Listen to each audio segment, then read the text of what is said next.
കൃഷ്ണ. എല്ലാവർക്കും ഒരു പ്രണാമം അർപ്പിച്ചുകൊണ്ട് തുടങ്ങാം. ഇപ്പൊ കഥ മനസ്സിലായി കാണുമല്ലോ.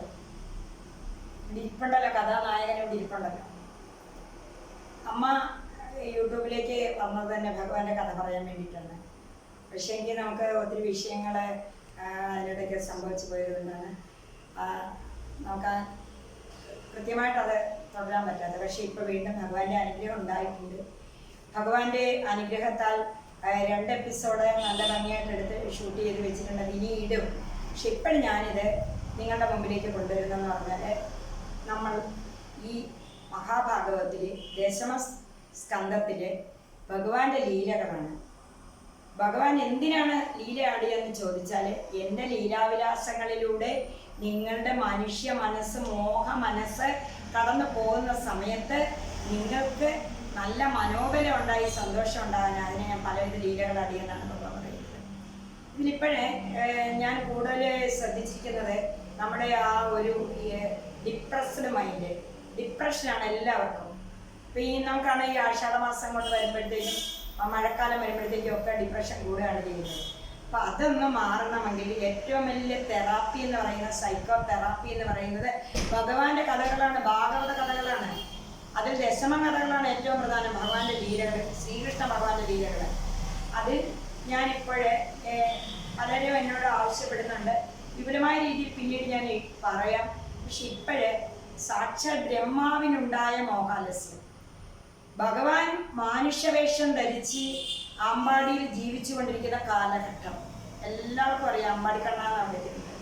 ഈ കണ്ണനെ അമ്പാടി ലീല ഗോപാല വേഷത്തില്, ഗോപശിശു എന്നുള്ള വ്യാജഭാവത്തില് ഗോപാലന്മാരുടെ കൂടെ കാലികളെ മേച്ചും ലീലയാടിയും നടക്കുമ്പോൾ സാക്ഷാൽ ബ്രഹ്മദേവന് തന്നെ തോന്നി, ഇത് ശരിക്കും വിഷ്ണു ഒന്നും അയക്കില്ല, ഒരു കന്നാലികളെ പോറ്റുന്ന വിഭാഗത്തിൽപ്പെട്ട കാലിച്ചെറുക്കനായിരിക്കും, അതുകൊണ്ട് ഇവനെ ഒന്ന് പരീക്ഷിക്കാം എന്ന് കരുതി ബ്രഹ്മാവ് അഭ്യർത്ഥിച്ചിട്ടാണ് ഭഗവാൻ മധുരയിൽ വന്ന് ജനിച്ചിരിക്കുന്നത്.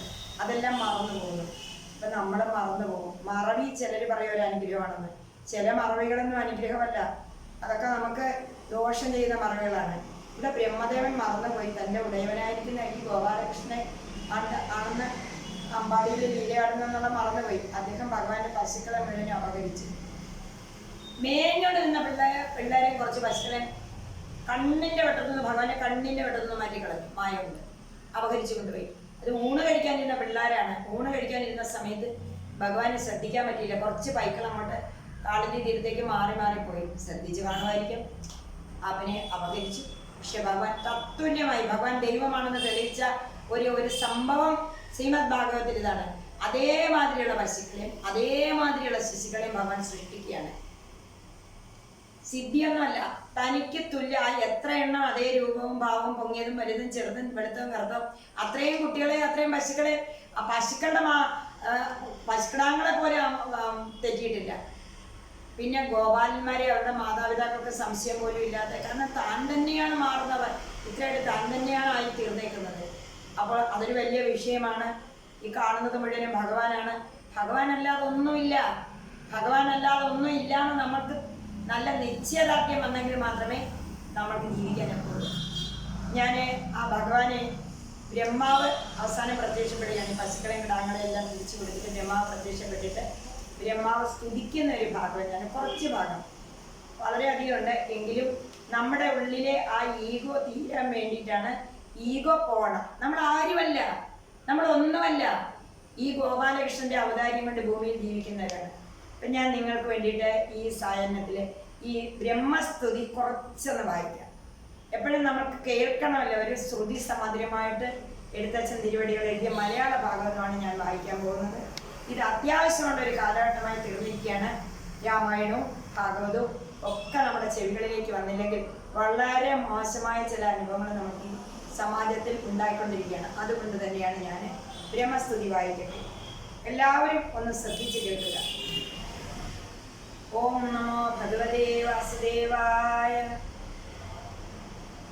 ഗോപാലരത്നം ഭുവനൈകരത്നം ഗോപാംഗനായ യൗവനഭാഗ്യരത്നം ശ്രീകൃഷ്ണരത്നം സുരസേവ്യരത്നം യാദാപദേ യാദവ വംശരത്നം കൈതൊഴുന്നേ.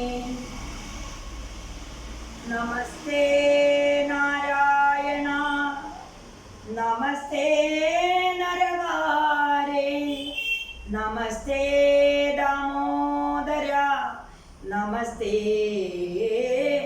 മധുരിഭോ നമസ്തേ പീതാംബര തുളസീദാമപ്രിയ നമസ്തേ മമ ജന്മസ്ഥിത പങ്കജനാഭ.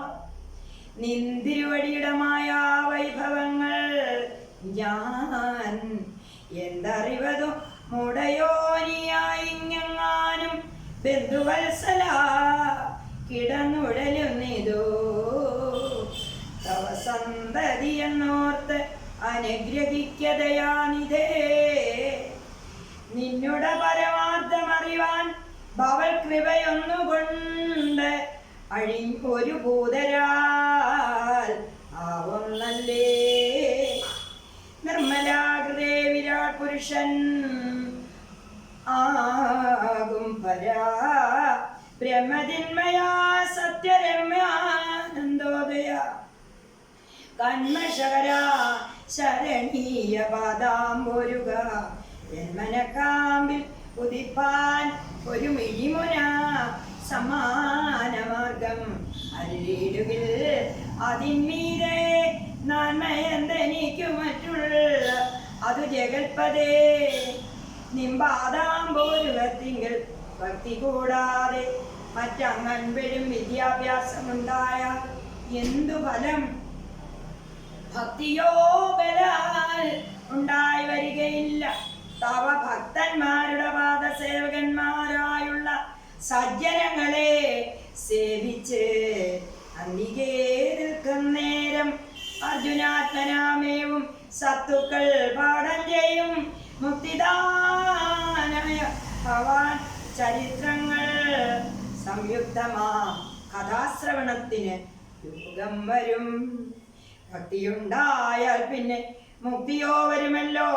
ഭക്തനാം അവന് അസാധ്യങ്ങൾ മറ്റൊന്നെന്നുള്ളൂ. ഭഗവാന്റെ ഭക്തന്മാർക്ക് അസാധ്യമായിട്ട് ഈ മൂന്നുലകിലും ഒന്നുമില്ല.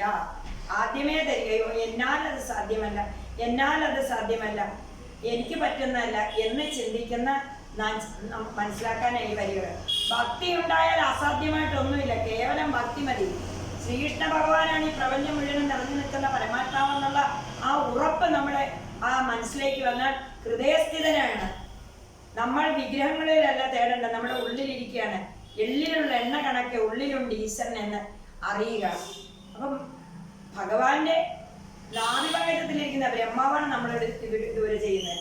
ഭക്തി കൂടാതെ പരമാത്മജ്ഞാനത്തിനുള്ളിൽ ശ്രദ്ധിച്ചാൽ പ്രയത്നം ചെയ്യുന്നതേ ഫലമുള്ളൂ.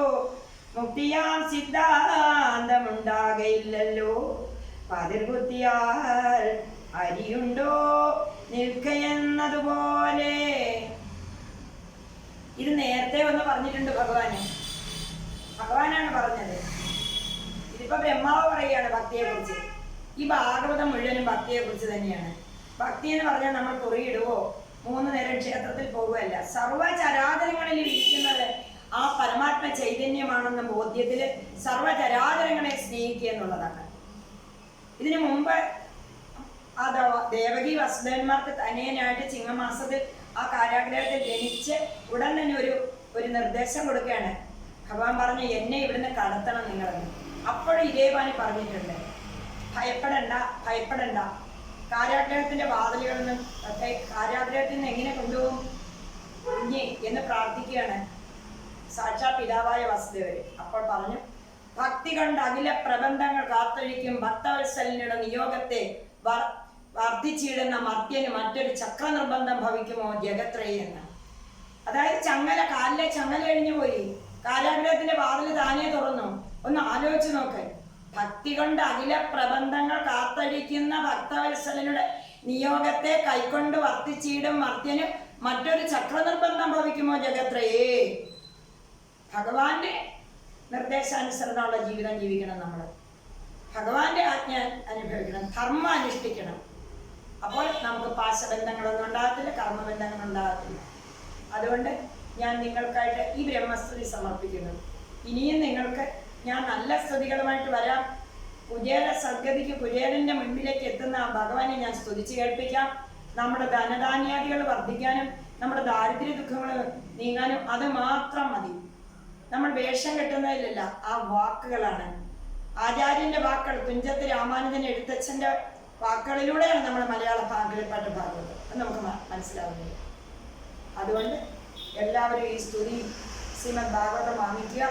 എല്ലാവരും ഈ സ്തുതി നിത്യവും ജപിക്കുമ്പോഴേ നമ്മുടെ ഉള്ളഴിഞ്ഞ് ഉള്ളിലെ അഹങ്കാരങ്ങളെല്ലാം പോയിട്ട് ബ്രഹ്മാവിനെ അനുഗ്രഹിച്ചവരെ ബ്രഹ്മാവെ സ്വസ്ഥനായിരിക്കുന്നു എന്ന് ഭഗവാൻ പറയുവാണ് അവസാനം.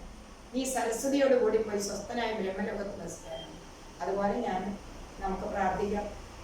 ഭഗവാൻ സ്വസ്ഥതയും ശാന്തിയും സമാധാനവും ഒക്കെ നമുക്ക് തന്ന് നമ്മെ അനുഗ്രഹിക്കുമാറാണ്.